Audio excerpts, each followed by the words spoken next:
Hi friends, welcome to my YouTube channel. Friends, ಇವತ್ತಿನ ಈ ಒಂದು ವಿಡಿಯೋದಲ್ಲಿ ನಾವು ಹಾಸ್ಪಿಟಲ್ಗೆ ಹೋಗುವಾಗ ಡೆಲಿವರಿ ಬ್ಯಾಗ್ನಲ್ಲಿ ಬೇಬಿಗಾಗಿ ಮಗುಗಾಗಿ ಏನೆಲ್ಲ ಕ್ಯಾರಿ ಮಾಡಬೇಕು ಅನ್ನೋದನ್ನು ಈ ಒಂದು ವಿಡಿಯೋದಲ್ಲಿ ಸಂಪೂರ್ಣವಾಗಿ ತಿಳಿಸ್ಕೊಟ್ಟಿದ್ದೀನಿ. ಯಾರೆಲ್ಲ ಚಾನಲ್ನ ನೋಡ್ತಾ ಇದ್ದೀರಾ, ಪ್ಲೀಸ್ ಒಂದು ಲೈಕ್ ಬಟನ್ನ ಕ್ಲಿಕ್ ಮಾಡಿ, ಹಾಗೆ ಸಬ್ಸ್ಕ್ರೈಬ್ ಮಾಡ್ಕೊಳ್ಳೋದನ್ನು ಮರಿಬೇಡಿ. ಪ್ಲೀಸ್ ಪ್ಲೀಸ್ ಪ್ಲೀಸ್ ಸಪೋರ್ಟ್ ಮಾಡಿ. ಹಾಗೆ ಹಿಂದಿನ ಒಂದು ವಿಡಿಯೋದಲ್ಲಿ ನಾನು ತಾಯಿಗೆ ಏನೇನೆಲ್ಲ ಬೇಕು, ತಾಯಿಗೆ ಹಾಸ್ಪಿಟಲ್ಗೆ ಹೋಗುವಾಗ ಏನೆಲ್ಲ ಕ್ಯಾರಿ ಮಾಡಬೇಕು ಅಂತ ವಿಡಿಯೋನ ಮಾಡಿದ್ದೀನಿ. ಇನ್ನೂ ಯಾರಾದರೂ ವಿಡಿಯೋನ ನೋಡಿದ್ದಿಲ್ಲ ಅಂದರೆ ಪ್ಲೀಸ್ ಚಾನಲ್ಗೆ ವಿಸಿಟ್ ಮಾಡಿ, ಸಬ್ಸ್ಕ್ರೈಬ್ ಮಾಡಿಕೊಂಡು ಆ ಒಂದು ವಿಡಿಯೋನ ಸಂಪೂರ್ಣವಾಗಿ ನೋಡಿ, ಹಾಗೆ ಸಪೋರ್ಟ್ ಮಾಡಿ. ಫ್ರೆಂಡ್ಸ್, ಇವಾಗ ವಿಡಿಯೋನ ಸ್ಟಾರ್ಟ್ ಮಾಡೋಣ. ಇವಾಗ ಬೇಬಿಗೆ ನಾವು ಹಾಸ್ಪಿಟಲ್ಗೆ ಹೋಗುವಾಗ ಬೇಬಿಗೆ ಅಂತ ಏನೇನೆಲ್ಲ ತೊಗೊಂಡು ಹೋಗಬೇಕು ಅಂತ ತಿಳಿಸ್ಕೊಡ್ತೀನಿ. ಸೊ ಮೊದಲನೇದಾಗಿ ನೀವು ಮಗು ಹುಟ್ಟಿದ ತಕ್ಷಣ ಡಾಕ್ಟರ್ಸು ಅವರು ಒಂದು ಹಾಸ್ಪಿಟಲ್ ಕ್ಲಾತಲ್ಲಿ ನಮಗೆ ಸುತ್ತಬಿಟ್ಟು ಕೊಡ್ತಾರೆ. ಇಲ್ಲ ಅಂದರೆ ನಮ್ಮ ಹತ್ರನೇ ಒಂದು ಕ್ಲಾತ್ನ ಕೇಳ್ತಾರೆ. ಹಾಗಾಗಿ ನಾವು ಒಂದು ಬೇಬಿ ಸ್ವ್ಯಾಡಲ್ ಅಂತ ಸಿಗುತ್ತೆ, ಸಾಫ್ಟ್ ಆಗಿರುತ್ತೆ. ಬೇಬಿ ಸ್ಕಿನ್ನು ಸೆನ್ಸಿಟಿವ್ ಆಗಿರೋದ್ರಿಂದ ನಾವು ಒಂದು ತೊಗೊಳ್ಳೋ ಬಟ್ಟೆ ಕೂಡ ಸಾಫ್ಟ್ ಆಗಿರಬೇಕು.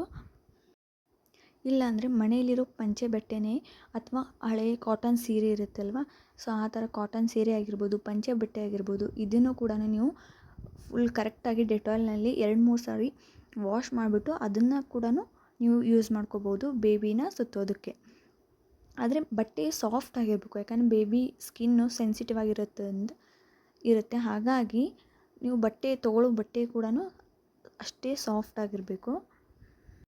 ಇನ್ನು ನೆಕ್ಸ್ಟು ಬೇಬಿ ಫೀಡಿಂಗ್ ಪಿಲ್ಲು. ನೀವು ಫೀಡ್ ಮಾಡಬೇಕಂದ್ರೆ ನಿಮ್ಮ ಒಂದು ಸೆಕ್ಷನ್ ಆಗಿದ್ದರೆ ಬ್ಯಾಕ್ ಪೇನ್ ಇರುತ್ತೆ. ಸೊ ಹಾಗಾಗಿ ನೀವು ಒಂದು ಪಿಲ್ಲೋನ ಯೂಸ್ ಮಾಡೋದ್ರಿಂದ ಅದ್ರ ಮೇಲೆ ಬೇಬಿನ ಇಟ್ಟು ನೀವು ಆರಾಮ್ಸೆ ಫೀಡ್ ಮಾಡ್ಬೋದು. ಹಾಗಾಗಿ ಅದನ್ನ ಫೀಡಿಂಗ್ ಪಿಲ್ಲೋನ ಕಂಪಲ್ಸರಿಯಾಗಿ ನೀವು ಕ್ಯಾರಿ ಮಾಡಬೇಕಾಗತ್ತೆ. ನೆಕ್ಸ್ಟ್ ಬಂದು ಸ್ಲೀಪ್ ಬ್ಯಾಗ್ಸ್. ಇದು ಮಗುನ ಹಿಡ್ಕೊಳ್ಳೋದಕ್ಕಾಗಿರ್ಬೋದು ಅಥವಾ ಮಗುನ ಮಲಗಿಸೋಕ್ಕೆ ಎರಡಕ್ಕೂ ಇದು ಯೂಸ್ ಆಗುತ್ತೆ. ಹಾಗಾಗಿ ಬೇಬಿ ಇನ್ನೂ ಚಿಕ್ಕದಾಗಿರುತ್ತೆ, ಕೈಯಲ್ಲಿ ಮಗುನ ಹಿಡಿಯೋಕ್ಕೆ ಅಷ್ಟೊಂದು ಕಂಫರ್ಟೇಬಲ್ ಆಗೋದಿಲ್ಲ, ಹೆದರಿಕೆ ಆಗುತ್ತೆ, ಮಗು ಎಲ್ಲಿ ಬಿದ್ದುಬಿಡುತ್ತೋ ಅಂತ. ಹಾಗಾಗಿ ಈ ಒಂದು ಬ್ಯಾಗ್ನ ಕ್ಯಾರಿ ಮಾಡೋದ್ರಿಂದ ನಮಗೂ ಕಂಫರ್ಟೇಬಲ್ ಆಗಿರುತ್ತೆ, ಬೇಬಿಗೂ ಕಂಫರ್ಟೇಬಲ್ ಆಗಿರುತ್ತೆ. ಇನ್ನು ಮಗುಗೆ ಕೆಳಗಡೆ ಹಾಸಲಿಕ್ಕೆ ಅಂತ ಡ್ರೈ ಶೀಟ್ ಬೇಕಾಗುತ್ತೆ. ಇದು ಸೈಜ್ ಪ್ರಕಾರ ಇರುತ್ತೆ, L, XL, XXL ಆ ಥರ ನಿಮ್ಮ ಫುಲ್ ಬೆಡ್ ಪೂರ್ತಿನೂ ಬೇಕಂದರೆ ಅಷ್ಟೂ ಸಿಗುತ್ತೆ. ಹಾಗಾಗಿಬಿಟ್ಟು ಬೇಬಿ ಇನ್ನೂ ಚಿಕ್ಕದಾಗಿರೋದ್ರಿಂದ ನೀವು small size, L size, medium size ತೊಗೊಂಡ್ರೆ ಸಾಕಾಗುತ್ತೆ. ಇದು ಬೇಬಿ ಸುಸು ಮಾಡಿದಾಗ ನೀವು ಒಂದು ವೇಳೆ ಡೈಪರ್ ಹಾಕಲಿಲ್ಲ, ಒಂದೊಂದು ಬೇಬಿಗೆ ಡೈಪರ್ ಬರುತ್ತೆ, ಒಂದೊಂದು ಬೇಬಿಗೆ ರ್ಯಾಷಸ್ ಆಗುತ್ತೆ. ಹಾಗಾಗಿ ನೀವು ಡೈಪರ್ ಯೂಸ್ ಮಾಡಲಿಲ್ಲ ಅಂದರೆ ಈ ಥರ ಡ್ರೈ ಶೀಟ್ನ ಯೂಸ್ ಮಾಡ್ಬೋದು. ಅದು ಸುಸು ಕೆಳಗಡೆ ಬಟ್ಟೆ ಗಾದೆ ಇದೇನೂ ನೆನೆಯೋದಿಲ್ಲ. ಹಾಗಾಗಿ ನೀವು ಡ್ರೈ ಶೀಟ್ನ ಕ್ಯಾರಿ ಮಾಡಬೇಕಾಗತ್ತೆ. ಫ್ರೆಂಡ್ಸ್, ಇನ್ನು ನೀವು ಡೈಪರ್ನ ಚೂಸ್ ಮಾಡುವಾಗ ಸ್ವಲ್ಪ ಡಾಕ್ಟರ್ ಸಜೆಷನ್ನ ತೊಗೋಬೇಕಾಗುತ್ತೆ. ಅಥವಾ ಒಳ್ಳೆ ಬ್ರ್ಯಾಂಡ್ ಇರೋದು ನಿಮ್ಗೆ ಏನಾದರೂ ಗೊತ್ತಿದ್ದರೆ ಸೊ ಆ ಬ್ರ್ಯಾಂಡ್ನ ನೀವು ಚೂಸ್ ಮಾಡ್ಕೋಬೋದು. ಯಾಕಂದರೆ ನಮ್ಗೆ ಗೊತ್ತಿಲ್ಲದೆ ಇರೋ ಅನ್ಬ್ರ್ಯಾಂಡೆಡ್ ಡೈಪರ್ನ ಯೂಸ್ ಮಾಡಿದರೆ ಬೇಬಿಗೆ ರ್ಯಾಷಸ್ ಆಗೋ ಅಥವಾ ಇನ್ಫೆಕ್ಷನ್ ಆಗೋ ಚಾನ್ಸಸ್ ಜಾಸ್ತಿ ಇರುತ್ತೆ. ಹಾಗಾಗಿ ಡೈಪರ್ನ ಚೂಸ್ ಮಾಡಬೇಕಾದ್ರೆ ನೀವು ಸ್ವಲ್ಪ ಸರ್ಚ್ ಮಾಡಿಬಿಟ್ಟು ಚೂಸ್ ಮಾಡಿ. ಇನ್ನು ನೆಕ್ಸ್ಟ್ ಬಂದುಬಿಟ್ಟು ನೀವು ಬೇಬಿ ವೈಪ್ಸ್ನ ಯೂಸ್ ಮಾಡಬೇಕಾಗುತ್ತೆ. ಅದು ಯಾವುದೇ ಥರ ಎಸೆನ್ಷಿಯಲ್ ಫ್ಲೇವರ್ ಇರೋದನ್ನು ತೊಗೋಬೇಡಿ. ಹಾಗಾಗಿ ನೀವು ವಾಟರ್ ವೈಪ್ಸ್ನ ಯೂಸ್ ಮಾಡಿ. ಅದು ನೀರಿಂದ ಇರುತ್ತಲ್ವ, ಸೊ ಹಾಗಾಗಿ ಯಾವುದೇ ಥರ ಇನ್ಫೆಕ್ಷನ್ ಆಗಲಿ ಯಾವುದೇ ಥರ ರ್ಯಾಷಸ್ ಆಗಲಿ ಆಗೋದಿಲ್ಲ. ಹಾಗಾಗಿ ನೀವು ವಾಟರ್ ವೈಪ್ಸ್ನ ಯೂಸ್ ಮಾಡಿ ಬೇಬಿಗೆ. ಯಾಕಂದರೆ ಬೇಬಿ ಸ್ಕಿನ್ನು ಸೆನ್ಸಿಟಿವ್ ಆಗಿರೋದ್ರಿಂದ ನೀವು ಬಟ್ಟೆಯಲ್ಲಿ ಏನಾದರೂ ರಬ್ ಮಾಡೋಕ್ಕೆ ಹೋದರೆ ಸ್ಕಿನ್ನು ಕೆಂಪಾಗಿಬಿಡುತ್ತೆ, ಅದು ಉರಿಯೋಕ್ಕೆ ಸ್ಟಾರ್ಟ್ ಆಗಿಬಿಡುತ್ತೆ. ಹಾಗಾಗಿ ನೀವು ಸ್ವಲ್ಪ ದಿನದ ಮಟ್ಟಿಗಾದ್ರೂ ಬೇಬಿ ವೈಪ್ಸ್ನ ಯೂಸ್ ಮಾಡಬೇಕು. ಇನ್ನು ಬೇಬಿಗೆ ಅಂತ ನೀವು 4ರಿಂದ 5 ಜೊತೆ ಬಟ್ಟೆನ ತೊಗೋಬೇಕಾಗತ್ತೆ. ಯಾಕಂದರೆ ನಾವು ಡೈಪರ್ ಹಾಕಿರ್ತೀವಿ, ಸೊ ಡೈಪರ್ ಹಾಕಿದರೆ ಮೇಲ್ಗಡೆ ಶರ್ಟ್ ಹಾಕೋದಕ್ಕೆ ನಡೆಯುತ್ತೆ. ಹಾಗಾಗಿ ಒಂದು 4ರಿಂದ 5 ಜೊತೆ ಬಟ್ಟೆನ ತೊಗೋಬೇಕಾಗುತ್ತೆ. ಹೊಟ್ಟೆಯಲ್ಲಿ ಮಗು ಆದಷ್ಟು ಬೆಚ್ಚಗಿರುತ್ತೆ.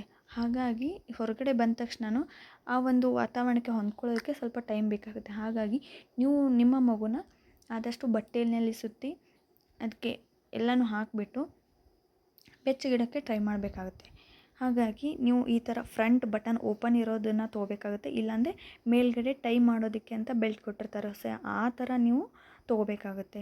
ಈ ಥರ ಫುಲ್ ಟೀ ಶರ್ಟ್ ಅಂಥದ್ದೆಲ್ಲ ತೊಗೊಳಕ್ಕೆ ಹೋಗಬೇಡಿ, ಹಾಕೋಕ್ಕೆ ಕಂಫರ್ಟೇಬಲ್ ಆಗೋದಿಲ್ಲ. ಫ್ರಂಟ್ ಬಟನ್ ಇರಬೇಕು, ಇಲ್ಲಾಂದರೆ ಮೇಲ್ಗಡೆ ಶೋಲ್ಡರ್ ಹತ್ರ ಟೈ ಮಾಡೋದಿರುತ್ತೆ, ಆ ಥರ ಬಟ್ಟೆನ ನೀವು ಚೂಸ್ ಮಾಡ್ಕೋಬೇಕಾಗುತ್ತೆ.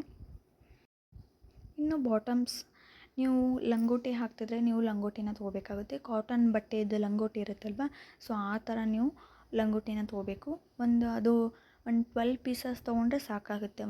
ಸ್ವಲ್ಪ ಯಾಕಂದರೆ ಮಗು ಹುಟ್ಟಿದ ತಕ್ಷಣ ಜಾಸ್ತಿ ಪೋಟಿ ಮಾಡುತ್ತೆ, ಸುಸ್ಸು ಮಾಡುತ್ತೆ. ಹಾಗಾಗಿ ನೀವು ಕಾಟನ್ ಬಟ್ಟೆ ವೇಸ್ಟ್ ಹಳೆ ಬಟ್ಟೆ ಏನಾದರೂ ಇದ್ದರೆ ಕಾಟನ್ ಸ್ಯಾರಿನ ಹರಿದ್ಬಿಟ್ಟು ಅದನ್ನು ಕೂಡ ಯೂಸ್ ಮಾಡ್ಬೋದು. ಇಲ್ಲಾಂದರೆ ಈ ಥರ ಕಾಟನ್ ಡೈಪರ್ ಸಿಗುತ್ತೆ. ಅದು ವಾಷಬಲ್ ಇರುತ್ತೆ, ನೀವು ವಾಶ್ ಮಾಡಿ ಮತ್ತೆ ರೀಯೂಸ್ ಮಾಡ್ಬೋದು. ಹಾಗಾಗಿ ಆ ಥರ ಕೂಡ ಕ್ಯಾರಿ ಮಾಡ್ಬೋದು.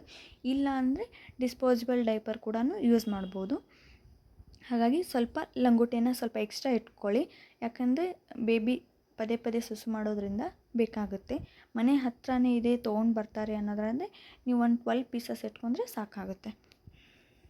ಎಲ್ಲ ಕೆಲವೊಬ್ರು ಏನು ಮಾಡ್ತಿದ್ರು, ಹಳೆ ಬಟ್ಟೆ ಯಾರ್ದಾರು ಮಗು ಡೆಲಿವರಿ ಆಗಿದ್ದರೆ ಸೊ ಆ ಮಗು ಬಟ್ಟೆನೇ ತಮ್ಮ ಒಂದು ಮಗುಗೂ ಕೂಡ ಹಾಕ್ತಾಯಿದ್ರು. ಅದು ಯಾಕಂದರೆ ಒಂದೇ ಒಂದು ರೀಸನ್ ಏನಂದರೆ, ಹಳೆ ಬಟ್ಟೆ ಹಾಕಿದರೆ ಅದರಲ್ಲಿ ಯೂಸ್ ಮಾಡಿರ್ತಾರೆ, ವಾಶ್ ಆಗಿರುತ್ತೆ, ಅದರಲ್ಲಿ ಯಾವುದೇ ಥರ ಕೆಮಿಕಲ್ ಆಗಿರ್ಬೋದು, ಕಲರ್ ಆಗಿರ್ಬೋದು, ಈ ಥರ ಏನೂ ಇರೋದಿಲ್ಲ, ಇನ್ಫೆಕ್ಷನ್ ಆಗೋದಿಲ್ಲ ಅಂತ ಆ ಒಂದು ರೀಸನ್ಗೆ ಹಳೆ ಬಟ್ಟೆನ ಹಾಕ್ತಾಯಿದ್ರು. ಹಾಗಾಗಿ ಇವಾಗ ನಿಮ್ಮದು ಯಾರಾದರೂ ಸಿಸ್ಟರು, ಬ್ರದರ್ ಮಕ್ಕಳು ಆ ಥರ ಅಕ್ಕಪಕ್ಕದ ಮನೆಯವರು, ಫ್ರೆಂಡ್ಸು ಯಾರ್ದಾದ್ರು ಡೆಲಿವರಿ ಆಗಿದ್ರೆ ಅವ್ರ ಚಿಕ್ಕ ಮಕ್ಳದ್ದು ಬಟ್ಟೆ ಇದ್ದರೆ ಅದು ಕೂಡ ನೀವು ಇಸ್ಕೊಂಡು ಯೂಸ್ ಮಾಡ್ಕೋಬೋದು. ಇಲ್ಲ ಅಂದರೆ ನೋ ಪ್ರಾಬ್ಲಮ್, ಹೊಸ ಬಟ್ಟೆನೇ ತಂದು ಒಂದು 2-3 ಸಾರಿ ನೀವು ಡೆಟಾಲ್ನಲ್ಲಿ ಎದ್ಬಿಟ್ಟು ವಾಶ್ ಮಾಡಿ ಬಿಸಿಲಲ್ಲಿ ಒಣಾಕ್ಬಿಟ್ಟು ಅದನ್ನ ಐರನ್ ಮಾಡಿಬಿಟ್ಟು ನೀವು ಹಾಸ್ಪಿಟಲ್ಗೆ ಕ್ಯಾರಿ ಮಾಡ್ಬೋದು. ಫ್ರೆಂಡ್ಸ್, ಇಲ್ಲ ಅಂದರೆ ನೀವು ಬಾಟಮು, ಶರ್ಟ್ಸು ಈ ಥರ ವೇರ್ ಮಾಡೋದಕ್ಕಿಂತ ಈ ಥರ ರಾಂಪರ್ ಅಂತ ಸಿಗುತ್ತೆ. ನಾನು ಸ್ಕ್ರೀನ್ ಮೇಲೆ ಪಿಕ್ಚರ್ ಹಾಕಿದ್ದೀನಿ ನೋಡಿ, ಈ ಥರ ರಾಂಪರ್ ಅಂತ ಸಿಗುತ್ತೆ. ಇದು ಬೇಬಿಗೆ ಬೆಚ್ಚಗಿಡಕ್ಕೂ ಹೆಲ್ಪ್ ಆಗುತ್ತೆ, ಹಾಗೆ ನಮಗೂ ಹಾಕೋಕ್ಕೆ ತೆಗಿಯೋಕ್ಕೆ ಈಸಿ ಆಗುತ್ತೆ. ಹಾಗಾಗಿ ಡಿಸ್ಪೋಸಿಬಲ್ ಡೈಪರ್ನ ಯೂಸ್ ಮಾಡ್ತಿದ್ರೆ ಈ ಒಂದು ಡೈಪರ್ನ ಹಾಕಿಬಿಟ್ಟು ನೀವು ಈ ಥರ ರಾಂಪರ್ನ ಯೂಸ್ ಮಾಡ್ಬೋದು. ಇದು ಫ್ರಂಟ್ ಫುಲ್ ಓಪನ್ ಬಟನ್ಸ್ ಇರುತ್ತೆ, ಇಲ್ಲಾಂದರೆ ಜಿಪ್ ಇರುತ್ತೆ. ಇದು ಬೇಬಿ ಹ್ಯಾಂಡ್ ಅಂದರೆ ಕೈ ಆಗಿರ್ಬೋದು, ಕಾಲಾಗಿರ್ಬೋದು, ಸೊ ಫುಲ್ ಟೋಟಲಿ ಬಾಡಿ ಎಲ್ಲನೂ ಪ್ಯಾಕ್ ಆಗಿರುತ್ತೆ. ಹಾಗಾಗಿ ನಡು ಫ್ರಂಟ್ ಬಟನ್ ಇರುತ್ತೆ ಓಪನ್ನು, ಮತ್ತು ಜಿಪ್ ಕೂಡ ಇರುತ್ತೆ. ಇದು ನಮಗೆ ಹಾಕೋಕ್ಕೆ ತೆಗಿಯೋಕ್ಕೆ ಡೈಪರ್ ಚೇಂಜ್ ಮಾಡೋದಕ್ಕೆ ಕೂಡ ಈಸಿ ಆಗುತ್ತೆ. ಅದರಲ್ಲಿನೂ 3 ಥರ ಬರುತ್ತೆ, half sleeves, 3/4 sleeves, short sleeves, full sleeves. So ಈ ಥರ ಫುಲ್ ಬರುತ್ತೆ. ನಿಮಗೆ ಯಾವುದು ಕಂಫರ್ಟೇಬಲ್, ವೆದರ್ ತಕ್ಕಂಗೆ ನೀವು ಯಾವುದು ಕಂಫರ್ಟೇಬಲ್ ಬೇಬಿಗೆ ಆ ಥರ ನೀವು ಹಾಕ್ಬೋದು. ಇನ್ನು ಬೇಬಿಗೆ ಅಂತ ಸ್ವಲ್ಪ ಸಾಕ್ಸ್ನ ತೊಗೋಬೇಕಾಗುತ್ತೆ. ಅದು ಕೂಡ ಒಂದು 2 to 3 ಪೇರ್ಸ್ ತೊಗೊಳ್ಳಿ, ನಡೆಯುತ್ತೆ. ಒಂದು 3-4 ಜೊತೆ ಸಾಕ್ಸು ಮತ್ತು ಮಿಟನ್ಸು, ಹಾಗೆ ಕ್ಯಾಪ್ಸು. ಸೊ ಇದೆಲ್ಲವನ್ನು ಬೇಬಿಗೆ ತೊಗೋಬೇಕಾಗುತ್ತೆ. ಯಾಕಂದರೆ ಹೊಟ್ಟೆನಲ್ಲಿ ಮಗು ಬೆಚ್ಚಗಿರುತ್ತೆ. ಹಾಗಾಗಿ ಹೊರಗಡೆ ಬಂದ ತಕ್ಷಣ ಈ ಒಂದು ಸುತ್ತಮುತ್ತ ಇರೋ ವಾತಾವರಣಕ್ಕೆ ಹೊಂದ್ಕೋಬೇಕಂದ್ರೆ ಸ್ವಲ್ಪ ಟೈಮ್ ಬೇಕಾಗುತ್ತೆ. ನೀವು ಎಷ್ಟು ಮಗುನ ಬೆಚ್ಚಗಿರ್ತೀರಲ್ವ, ಸೊ ಅಷ್ಟು ಅದಕ್ಕೆ ಜಾಂಡೀಸ್ ಆಗೋದಿಲ್ಲ. ಹಾಗಾಗಿ ನೀವು ಮಗುನ ಆದಷ್ಟು ಬೆಚ್ಚಗಿಡೋಕ್ಕೆ ಟ್ರೈ ಮಾಡಿ, ಆವಾಗ ಹೆಚ್ಚಿಗೆ ಜಾಂಡೀಸ್ ಕಂಡುಬರೋದಿಲ್ಲ. ಕಾಟನ್ಸ್ ಕ್ಯಾಪ್ ಆಗಿರ್ಬೋದು, ಮಿಟನ್ಸ್ ಆಗಿರ್ಬೋದು, ಸಾಕ್ಸ್ ಆಗಿರ್ಬೋದು ನೀವು ಕ್ಯಾರಿ ಮಾಡಬೇಕಾಗುತ್ತೆ. ಇನ್ನು ಬೇಬಿಗೆ ಅಂತ ಸಾಫ್ಟ್ ಟವಲ್ ತೊಗೋಬೇಕಾಗುತ್ತೆ. ಒಂದು ವೇಳೆ ಬೇಬಿಗೆ ಸ್ನಾನ ಮಾಡಿಸಿದ್ರೆ, ಆಲ್ಮೋಸ್ಟ್ ಸ್ನಾನ ಮಾಡಿಸೋದಿಲ್ಲ, ಸೊ ಒಂದು 2 to 3 ಡೇಸ್ ಆದಮೇಲೆ ಏನಾದರೂ ಡಾಕ್ಟರ್ಸ್ ಮಾಡಿಸು ಅಂದರೆ ನೀವು ಒಂದು ಬೇಬಿ ಟವಲ್ನ ತೊಗೋಬೇಕಾಗುತ್ತೆ. ಅದು ಕೂಡ ಅಷ್ಟೇ ಸ್ಮೂತಾಗಿರಬೇಕು, ಆ ಥರ ನೀವು ಚೂಸ್ ಮಾಡಬೇಕಾಗುತ್ತೆ. ಇವಾಗ ಬೇಬಿ ಹುಟ್ಟಿದ ತಕ್ಷಣ ಫಸ್ಟ್ ಡೆಲಿವರಿ ಆಗಿದ್ದರೆ ತಾಯಿಗೆ ಬೇಗ ಹಾಲು ಬೀಳೋದಿಲ್ಲ, ಯಾಕಂದರೆ ನಾವು ಕೂಡ ಏನು ತಿಂದಿರೋದಿಲ್ಲ, ಹಾಗಾಗಿ ಬೇಗ ಹಾಲು ಬರೋದಿಲ್ಲ. ಹಾಗಾಗಿ ಮಕ್ಕಳಿಗೆ ಅಂತಲೇ ಮೊದಲೆಲ್ಲ ಒರಳು ಅಂತಾರೆ, ಅದರಿಂದ ನಾವು ಹಾಲನ್ನ ಹಾಕ್ತಾಯಿದ್ವಿ. ಹಾಗಾಗಿ ಅದನ್ನೊಂದನ್ನು ಆಪ್ಷನಲ್ ಅದನ್ನ ಕ್ಯಾರಿ ಮಾಡ್ಬೋದು. ಇಲ್ಲಾಂದರೆ ಒಂದು ಚಿಕ್ಕದಾಗಿ ಒಂದು ಬೌಲ್ ಥರ ಒಂದು ಬಟ್ಲು ಅಥವಾ ಒಂದು ಸಣ್ಣ ಸ್ಪೂನ್ನ ಕ್ಯಾರಿ ಮಾಡಿ, ಯಾಕಂದರೆ ಮಗುಗೆ ಅದರಿಂದ ಹಾಲು ಹಾಕೋದಕ್ಕೆ ಹೆಲ್ಪ್ ಆಗುತ್ತೆ. ಇಲ್ಲಾಂದರೆ ನೀವು ಫೀಡಿಂಗ್ ಬಾಟಲ್ನ ಕೂಡ ಯೂಸ್ ಮಾಡ್ಬೋದು. ಒಂದು ಚಿಕ್ಕದಾಗಿ ಒಂದು ಬ್ರ್ಯಾಂಡೆಡ್ ಇರೋದು ಫೀಡಿಂಗ್ ಬಾಟಲ್ನ ಕೂಡ ಯೂಸ್ ಮಾಡ್ಬೋದು. ಅದು ಡಾಕ್ಟರ್ ಸಜೆಷನ್ ಮೇಲೆ ನೀವು ಯೂಸ್ ಮಾಡಬೇಕಾಗುತ್ತೆ, ಇಟ್ಕೋಬೋದು. ಓಕೆ ಫ್ರೆಂಡ್ಸ್, ಈ ಒಂದು ವಿಡಿಯೋದಲ್ಲಿ ಏನು ಹೇಳಿದ್ದೀನಿ ಅಲ್ವಾ, ಸೊ ಇದೆಲ್ಲವೂ ಕೂಡ ನಮ್ಮ ಒಂದು ಡೆಲಿವರಿ ಬ್ಯಾಗ್ನಲ್ಲಿ ಬೇಬಿಗೋಸ್ಕರ ಇದನ್ನೆಲ್ಲವೂ ಕ್ಯಾರಿ ಮಾಡಬೇಕಾಗುತ್ತೆ. ಅದಕ್ಕಿಂತ ಮೊದಲು ನೀವು ಏನೇನೆಲ್ಲ ಮಗುಗೋಸ್ಕರ ತೊಗೊಂಡಿರ್ತೀರಲ್ವ, ಸೊ ಅದನ್ನು ತಪ್ಪದೆ ಡೆಟಾಲ್ನಲ್ಲಿ 2-3 ಸರಿ ವಾಶ್ ಮಾಡಿ ಬಿಸಿಲಲ್ಲಿ ಒಣಗಾಕಿ ಅದಾದಮೇಲೆ ನೀವು ಹಾಸ್ಪಿಟಲ್ ಬ್ಯಾಗ್ನ ಪ್ಯಾಕ್ ಮಾಡಿ. ಇನ್ನು ಈ ಒಂದು ವಿಡಿಯೋನ ಯಾರಾದರೂ ಪ್ರೆಗ್ನೆಂಟ್ ವುಮನ್ ನೋಡ್ತಾ ಇದ್ದರೆ ಅವ್ರಿಗೆಲ್ಲರಿಗೂ ಕೂಡ ಕಂಗ್ರ್ಯಾಚುಲೇಷನ್ಸ್ ಅಂತ ವಿಶ್ ಮಾಡೋಕ್ಕೆ ಇಷ್ಟಪಡ್ತೀನಿ. ಹಾಗೆ ನಿಮ್ಮ ಒಂದು ಡೆಲಿವರಿ ಜರ್ನಿ ಹ್ಯಾಪಿಯಾಗಿರಲಿ, ಸೇಫ್ ಆಗಿರಲಿ ಅಂತ ಕೇಳ್ಕೊತಾ ಇದ್ದೀನಿ. ಈ ಒಂದು ವಿಡಿಯೋನ ಇಲ್ಲೇ ಮುಗಿಸ್ತಾ ಇದ್ದೀನಿ. ಟೇಕ್ ಕೇರ್, ಬಾಯ್.